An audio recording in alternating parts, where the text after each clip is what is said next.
ദൈവനാമം മഹത്വപ്പെടുമാറാകട്ടെ. എന്നെ ശ്രദ്ധിക്കുന്ന എല്ലാ പ്രിയപ്പെട്ട മാന്യ ശ്രോതാക്കൾക്കും വേഗം വരുന്ന കർത്താവായ യേശുക്രിസ്തുവിൻ്റെ അതിപരിശുദ്ധമായ നാമത്തിൽ പാറ്റ്നയിൽ നിന്നും സ്നേഹവന്ദനങ്ങൾ ആമുഖമായി അറിയിക്കുന്നു. ഇന്നത്തെ ചിന്തയോടുള്ള ബന്ധത്തിൽ വീണ്ടും റോമാലേഖനം 8-ാം അധ്യായം 28 29 വാക്യങ്ങൾ വായിക്കാൻ ആഗ്രഹിക്കുന്നു. 28-ാം വാക്യം: എന്നാൽ ദൈവത്തെ സ്നേഹിക്കുന്നവർക്ക് നിർണയപ്രകാരം വിളിക്കപ്പെട്ടവർക്ക് തന്നെ സകലവും നന്മയ്ക്കായി കൂടി വ്യാപരിക്കുന്നുവെന്ന് നാം അറിയുന്നു. അവൻ മുന്നറിഞ്ഞവരെ തൻ്റെ പുത്രൻ അനേകം സഹോദരന്മാരിൽ ആദ്യജാതനാകേണ്ടതിന് അവൻ്റെ സ്വരൂപത്തോട് അനുരൂപരാകുവാൻ മുൻ നിയമിച്ചിരിക്കുന്നു. 28-ാം വാക്യമാണല്ലോ കഴിഞ്ഞ 2 ദിവസങ്ങളിലായി നാം ചിന്തിച്ചുകൊണ്ടിരുന്നത്. ദൈവത്തെ സ്നേഹിക്കുന്നവർക്ക് നിർണയപ്രകാരം വിളിക്കപ്പെട്ടവർക്ക് തന്നെ സകലവും നന്മയ്ക്കായി കൂടി വ്യാപരിക്കുന്നുവെന്ന് നാം അറിയുന്നു. യേശുക്രിസ്തുവിൽ വിശ്വസിക്കുന്ന ഒരു വ്യക്തി, യേശുക്രിസ്തുവിനെ രക്ഷിതാവും കർത്താവുമായി അംഗീകരിച്ച ഒരു വ്യക്തി തൻ്റെ ജീവിതത്തിൽ നെഗറ്റീവായിട്ട് ചിന്തിക്കുവാൻ യാതൊരു അവകാശവുമില്ല. ജീവിതത്തിൽ അയ്യോ പരാജയം വരുമോ എന്ന് ചിന്തിക്കേണ്ടതായി യാതൊരു ആവശ്യവുമില്ല. കാരണം ഞാൻ യേശുക്രിസ്തുവിൻ്റെ മകനാണ്. അവനെ കൈക്കൊണ്ട് അവൻ്റെ നാമത്തിൽ വിശ്വസിക്കുന്ന ഏവർക്കും ദൈവമക്കളായി തീരുവാൻ അധികാരം കൊടുത്തു. അബാ പിതാവേ എന്ന് വിളിക്കുന്ന പുത്രത്വത്തിൻ്റെ ആത്മാവിനെ നമുക്ക് ലഭിച്ചിരിക്കുന്നു. അത് ഭയത്തിൻ്റെ ആത്മാവല്ല, ശക്തിയുടെയും സ്നേഹത്തിൻ്റെയും സുബോധത്തിൻ്റെ ആത്മാവാണ്. അതുകൊണ്ട് യാതൊരു വിധത്തിലും നെഗറ്റീവായി ചിന്തിക്കുവാനുള്ള ഒരു സാധ്യത വേദപുസ്തകത്തിലില്ല. കേവലം ആത്മരക്ഷയ്ക്ക് വേണ്ടി മാത്രമല്ല നാം കർത്താവിൽ വിശ്വസിക്കുന്നത്. നമ്മുടെ ആത്മരക്ഷയാണ് പ്രധാനമായ കാര്യം, അതിന് യാതൊരു സംശയവുമില്ല. അത് നമുക്ക് നൽകിയിരിക്കുന്നുവെന്ന് വേദപുസ്തകം പറയുന്നു. ഇപ്പോൾ ക്രിസ്തു യേശുവിലുള്ളവർക്ക് ഒരു ശിക്ഷാവിധിയുമില്ല. അതുമാത്രമല്ല, പല കാര്യങ്ങൾ പാസ്റ്റ് ടെൻസിലാണ് പറഞ്ഞിരിക്കുന്നത്.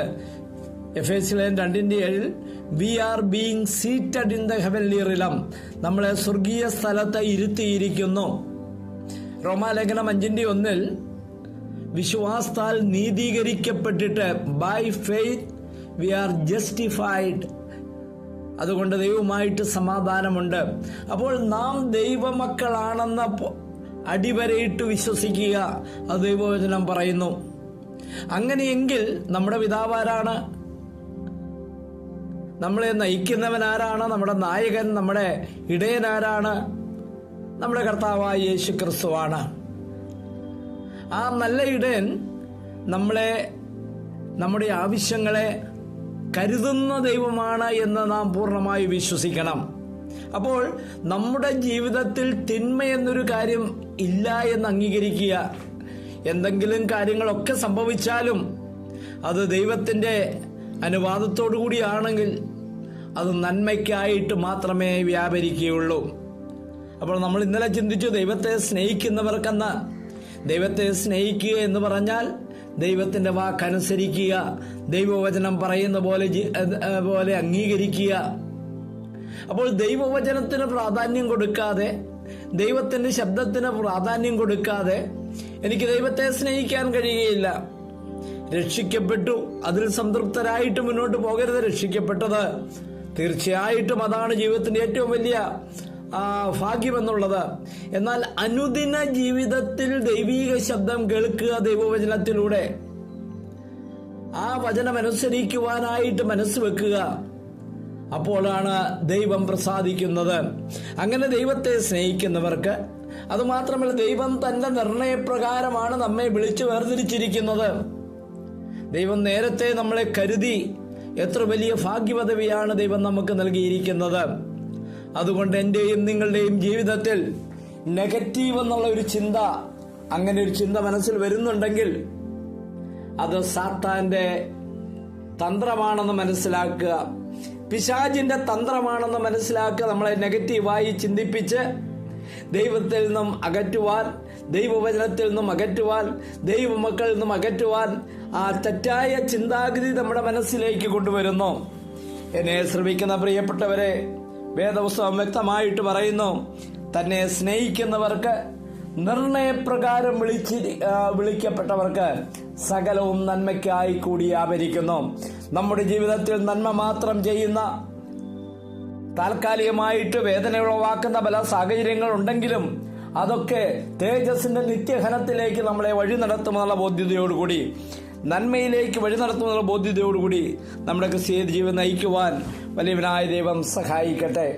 വിശ്വാസികളായ നാം മറ്റുള്ളവരുടെ മുമ്പിൽ ഒരു മാതൃക കാണിക്കേണ്ടതായ കാര്യം, ഈ ദൈവം എനിക്ക് മതിയായവനാണ്, ഈ ദൈവം എൻ്റെ ആവശ്യങ്ങളിൽ തുണ നിൽക്കുന്ന ദൈവമാണ്. അതുകൊണ്ട് അപ്പോസ്തലനായ പൗലോസ് പറയുകയാണ്, I can do all things through Christ who strengthens me. എന്നെ ശക്തനാക്കുന്നവൻ മുഖാന്തരം ഞാൻ സകലത്തിനും മതിയായവനാണ്. ആരാണ് ശക്തനാക്കുന്ന? നമ്മുടെ വലിയവനായ കർത്താവ്. കേൾവിക്കാരായ എല്ലാവരെയും അനുഗ്രഹിക്കട്ടെ. ആരെങ്കിലും ഈ നല്ല കർത്താവിനെ അറിഞ്ഞിട്ടില്ലെങ്കിൽ, ഇന്നുവരെയും ഈ കർത്താവിനെ രുചിച്ചറിഞ്ഞിട്ടില്ലെങ്കിൽ, യേശു ക്രിസ്തുവിലേക്ക് കടന്നു വരിക. നിങ്ങളുടെ ജീവിതം ധന്യമായി തീരും. സ്വർഗീയ പിതാവേ, ഒരു പ്രഭാതം കൂടി നൽകിയതിനായി സ്തോത്രം. ഇന്നത്തെ ദിവസം ഞങ്ങളെ പൂർണ്ണമായി നിന്റെ പാദപീഠത്തിൽ അർപ്പിക്കുന്നു. നിനക്ക് ഹിതകരമായി ജീവിക്കുവാൻ നീ ഞങ്ങളെ സഹായിക്കണം. കർത്താവെ, കേൾവിക്കാരായ എല്ലാവരെയും അനുഗ്രഹിക്കണം. അവരുടെ വേദനകളിൽ, പ്രയാസങ്ങളിൽ, ദുഃഖങ്ങളിൽ, നിരാശകളിൽ കർത്താവെ പിശാചിന്റെ തന്ത്രമാണെന്ന് മനസ്സിലാക്കി കർത്താവിൽ ചാരുവാൻ, കർത്താവ് സകലവും നന്മയ്ക്കായിട്ടാണ് ചെയ്യുന്നതെന്നുള്ള ബോധ്യതയോടുകൂടി ദൈവത്തിൽ ആശ്രയിക്കുവാൻ സഹായിക്കണമേ. പ്രാർത്ഥന കേട്ടതിനായി സ്തോത്രം. യേശു കർത്താവിന്റെ ധന്യനാമത്തിൽ തന്നെ. ആമേൻ.